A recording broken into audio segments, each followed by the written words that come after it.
अपने प्यार, मोहब्बत और नेकी से हम किसी भी बुरे पक्षी का दिल जीत सकते हैं। कैसे?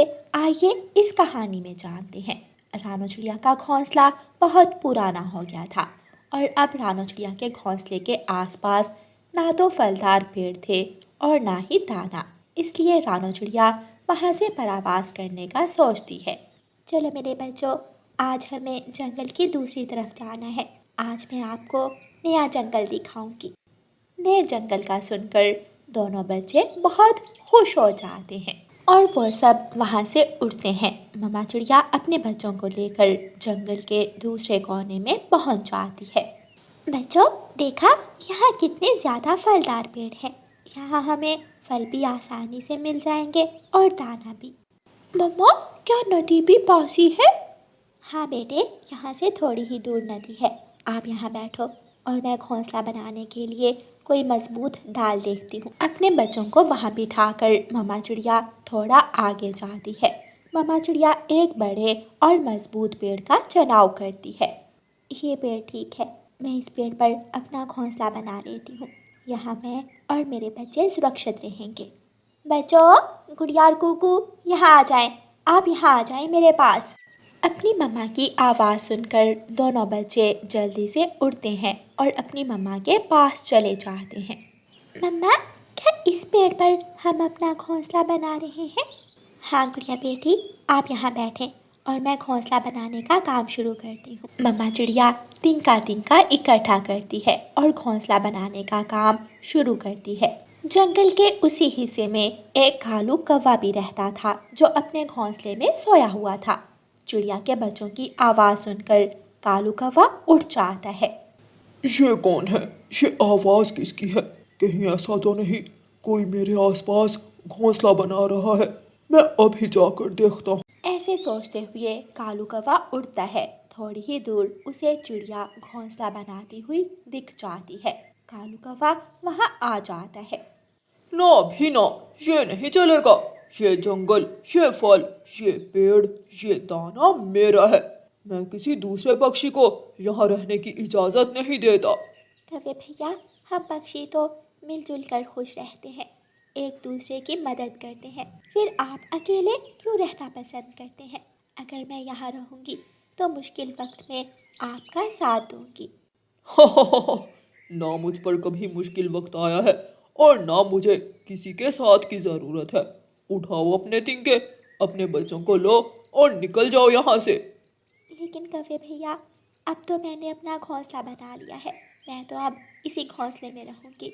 हाँ, रही बात दाने और फल की, मैं वादा करती हूँ कि मैं इस जंगल से दाना और फल नहीं खाऊंगी। मैं अपने बच्चों का दाना और फल दूसरे जंगल से ले आऊँगी। ये मेरा वादा रहा। अगर मैंने तुम्हें आसपास के पेड़ों से फल तोड़ते देखा या कोई दाना खाते तो मैं छोड़ूंगा नहीं। याद रखना, भूलना ना। मैं जा रहा हूँ, मैं तुम पर नजर रखूंगा। कौवा गुस्से में वहाँ से चला जाता है। लेकिन मम्मा, हम खाएंगे क्या? मेरी बेटी, आप अभी छोटी हो, आप नहीं समझोगी। बच्चों, हम नए हैं, इसलिए ये कौवा हमसे नफरत कर रहा है। जब हम 2-4 दिन यहाँ रहेंगे तो ये कौवा खुद ब खुद हमारा दोस्त बन जाएगा और हमारे साथ मिलजुल कर रहेगा। दूसरे दिन कालू कौवा सुबह सवेरे ही उठकर ऊंचे पेड़ पर बैठ जाता है और रानू चिड़िया को देखने लगता है। अगर इसने एक भी दाना खाया या कोई फल तोड़ा तो मैं इसे अभी के अभी यहाँ से भगा दूंगा। कौवा ऐसे सोचता है। बच्चों, आप घोंसले में बैठें, मैं आपके लिए दाना लेकर आती हूँ। मुझे थोड़ी दूर जाना होगा, चिंता ना करना, मैं जल्द लौट आऊँगी। अपने बच्चों से ऐसे कहते हुए मम्मा चिड़िया घोंसले से निकलती है और वहाँ से चली जाती है। हाँ, चली गई, आज तो चली गई। उसने अपना वादा पूरा किया। आसपास फल ही फल हैं, लेकिन उसने एक भी फल नहीं तोड़ा। वो वादे की पक्की निकली। कौवा एक मीठा सेब खाता है और वापस जाकर अपने घोंसले में सो जाता है। मम्मा चिड़िया की मुश्किल अभी कम नहीं हुई थी, क्योंकि उसे दाना लेने बहुत दूर जाना पड़ता है। लेकिन फिर भी वो कहीं ना कहीं से दाना ढूंढ ही लेती है। मकई का दाना खाकर मेरे बच्चे खुश हो जाएंगे।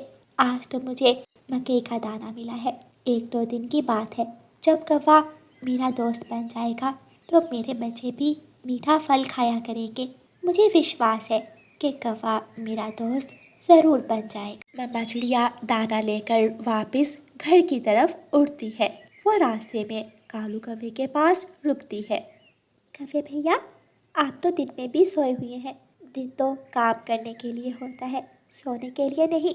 उठे, ले मकई का दाना खा ले। मीठी मकई है, बहुत नरम है। खाओगे तो मीठे फल को भूल जाओगे। कौवा नींद से उठता है। अभी अभी मैंने मीठा सेब खाया है, भूख तो नहीं है, लेकिन एक दाना खा लेता हूँ। लेकिन ऐसा ना हो कि इसके बदले में तुम मेरे पेड़ों से कोई फल तोड़कर खा लो। मैं इसकी इजाज़त तुम्हें हरगिज़ नहीं दूंगा। कौवे भैया, मैंने वादा किया है कि जब तक आप मुझे इजाज़त नहीं देंगे, मैं एक फल या एक दाना भी यहाँ से नहीं खाऊंगी। कौवे को मकई का दाना देकर रानो चिड़िया अपने बच्चों के पास जाती है और अपने बच्चों को जी भर के दाने खिलाती है। ये दाना तो बहुत मज़े का है। मकई का दाना मैंने तो पहली बार खाया है। सच में ये तो फल से ज़्यादा मज़े का है। चिड़िया ने ठीक कहा था। जंगल में रात हो जाती है। कालू कौवा अपने घोंसले में सो जाता है और रानो चिड़िया अपने घोंसले में अपने बच्चों को लेकर लेट जाती है। सो जाओ मेरे चांद सितारों, सो जाओ मेरे चांद सितारे, सो जाओ। मम्मा चिड़िया लोरी सुनाती है और अपने बच्चों को सुला देती है। अचानक मम्मा चिड़िया का ध्यान कालू कौवे के पेड़ की तरफ जाता है। कालू कौवे के पेड़ पर एक खतरनाक सांप चढ़ रहा था। नहीं, ये तो बहुत खतरनाक है। ये सांप तो कौवे को जिंदा खा जाएगा। मुझे कौवे को बचाना होगा। रानो चिड़िया जल्दी से उठती है और सांप से पहले ही कालू कौवे के घोंसले के पास जाकर शोर मचाना शुरू करती है। कौवे उठो कौवे, सांप तुम्हारे पेड़ पर सांप है। शोर सुनकर कालू कौवा जल्दी से उठता है, इधर उधर देखता है। उसकी नजर सांप पर पड़ती है। बचाओ सांप, मुझे सांप से बहुत डर लगता है। ऐसे शोर करते हुए कालू कौवा वहां से उड़ जाता है।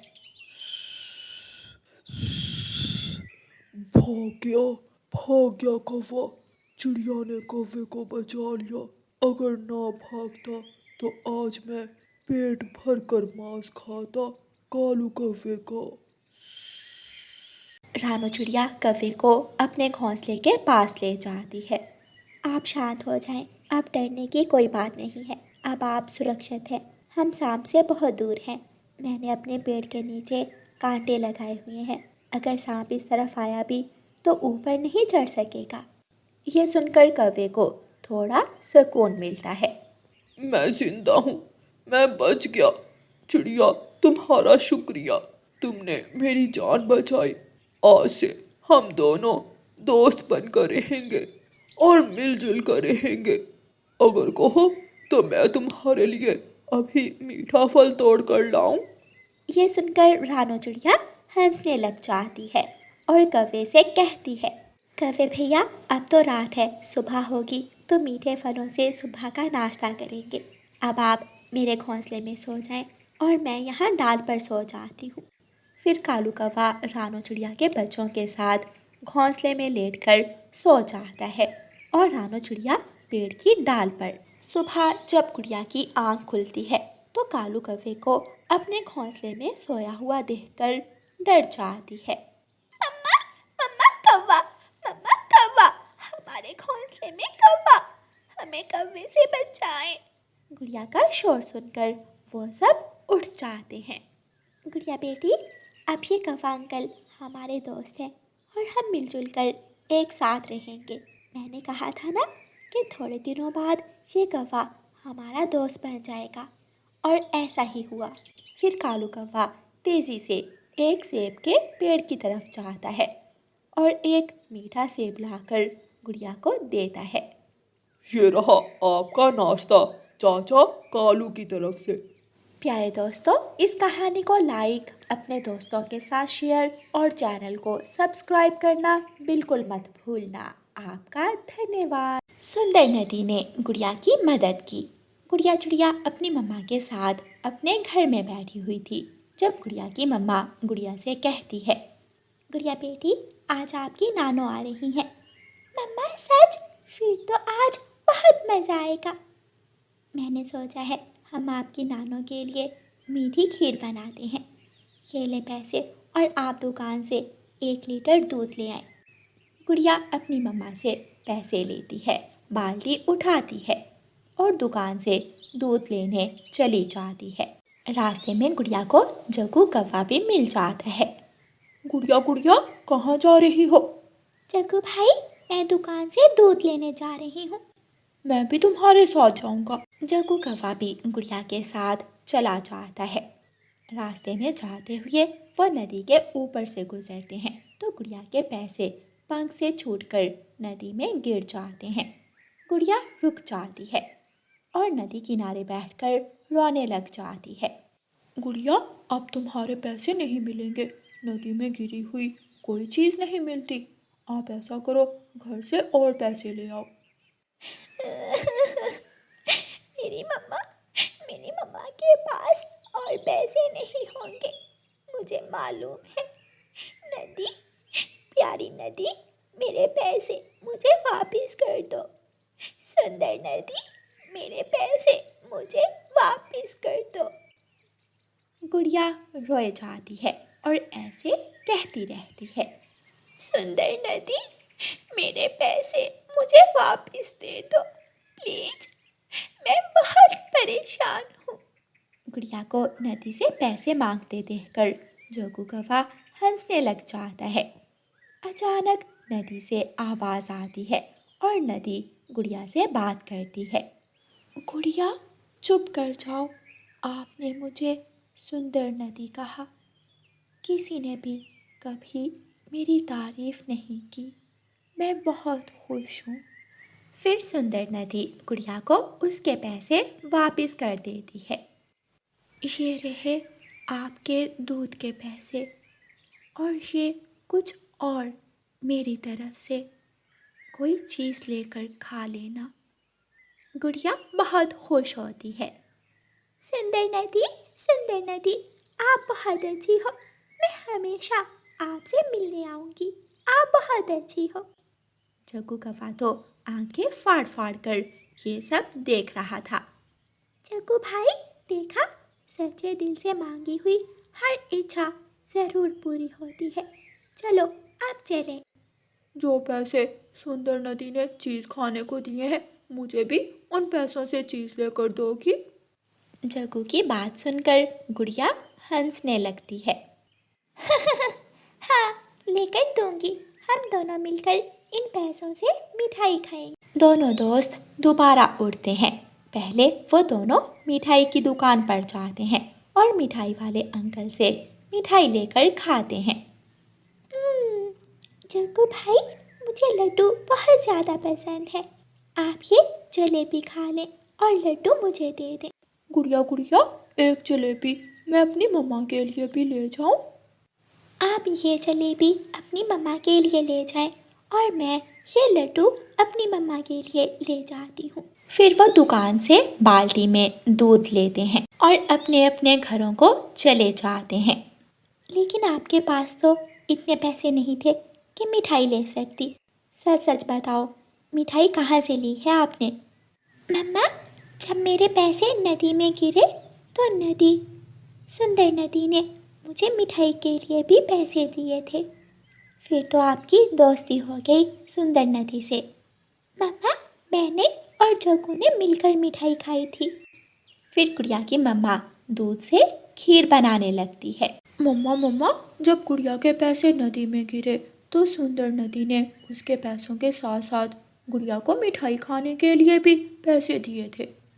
जग्गू बेटा, चलो हम भी सुंदर नदी से पैसे लेते हैं। गौरी कवि अलमारी खोलती है और अपनी अलमारी से कुछ पैसे लेती है। और जग्गू को साथ लेकर नदी की तरफ चली जाती है। नदी के पास जाकर गौरी कवि जग्गू से कहती है, जग्गू बेटा, अब क्या करना होगा? मम्मा मम्मा, पहले पैसे आप नदी में फेंके और फिर बाद में सुंदर नदी हमें पैसे वापस देगी। गौरी कवि पैसे अपनी चोंच में लेकर उड़ती है और नदी के दरमियान में ऊपर जाकर पैसे नदी में गिरा देती है। मम्मा मम्मा, अब आप यहाँ बैठकर रोना शुरू कर दें। आहिस्ता आहिस्ता रोना है या गला फाड़ फाड़ के? मम्मा, गुड़िया तो आहिस्ता आहिस्ता ही रो रही थी।